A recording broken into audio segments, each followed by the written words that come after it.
In this video, I'm going to go over 5 different weapons that got buffed within the Elden Ring update.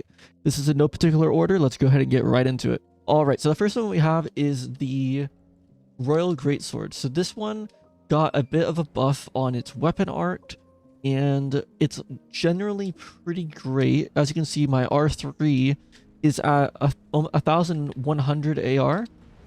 And so if we go ahead and do this, this is the weapon art. This was significantly reduced the cast time on that, so now it's significantly faster, and it also applies frost with the weapon art. That's obviously really good, as frost and bleed and just status effects in general are insanely good in this game. As you can see, this weapon is quite strong, and I think that the weapon art it really shines with, because just the frost is amazing. Like, we just destroyed that enemy. And yeah, so I think this is a really good pick if you guys are looking for a strength type build. It has both strength, int, and dex scaling. It mainly scales with strength and intelligence, but it does have some dex scaling. If you want to be like a battle mage, this weapon is definitely recommended, as I do find it to be pretty powerful, and you could also run some magic with the intelligence as well. If you need cheap and safe Elden Ring runes and items, you can check out my sponsor, MMOXP.com, with the discount code OBSOLETE for an extra 5% off.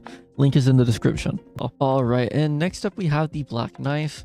The Black Knife was already pretty powerful, but with this new buff where the Ash of War can be spammed more efficiently, it's even better now. And don't forget, this weapon actually reduces your enemy's max HP, so on boss fights where they can heal and stuff, this will reduce that healing by a good amount.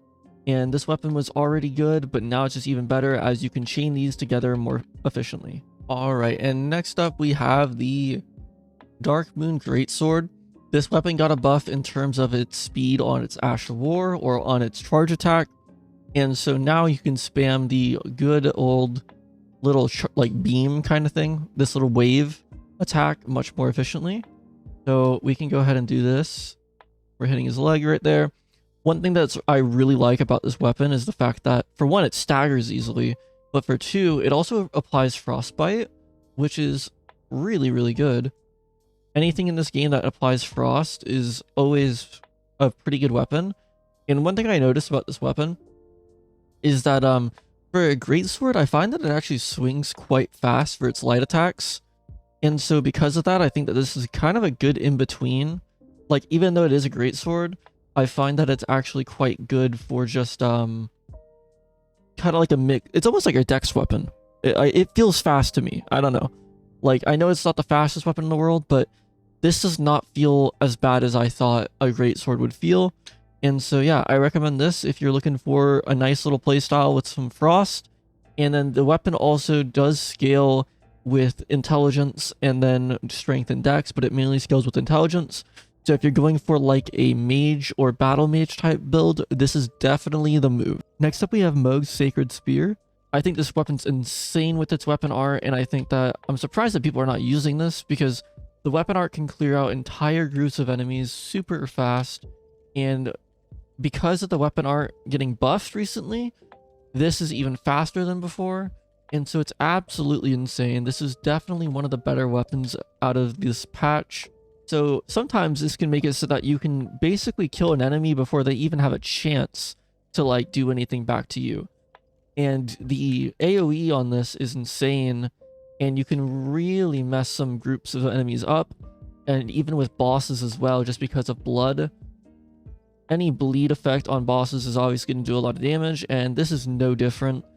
And as you can see, we're doing tons of damage, and we just cleared out an entire group of enemies within just a little bit. It can be a little FP hungry, but I think that this weapon is really, really good. And it scales off of arcane and strength, as well as a little bit of dex. I think that this weapon is great. It has a little bit of fire damage added to it as well. And the AR that I have is actually quite good. We're looking at 903 AR, which is pretty insane. So yeah. Alright, last but not least, we have Morgas' Cursed Sword. Now, this weapon is really, really good in PvP, and the reason behind that is because of the weapon art. And if you haven't actually seen what that looks like, it's just amazing at roll catching. And so if you're a PvPer, I think this weapon's absolutely busted, as you can easily chase someone down that is panic rolling away from you. And so it's amazing if people panic And if they panic, they're going to take loads of damage thanks to this weapon art.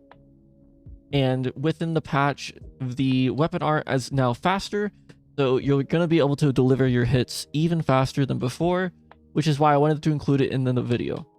That's all for the list. I just wanted to go over some of the weapons that I thought were pretty strong or pretty good within this new patch, as I know people are looking for new builds and everything. So yeah, I'd recommend one of these weapons, or you could go ahead and explore and try to find your own one. But that's about it. Thank you for watching. Make sure to like, comment, and subscribe, and I'll see you guys in the next one.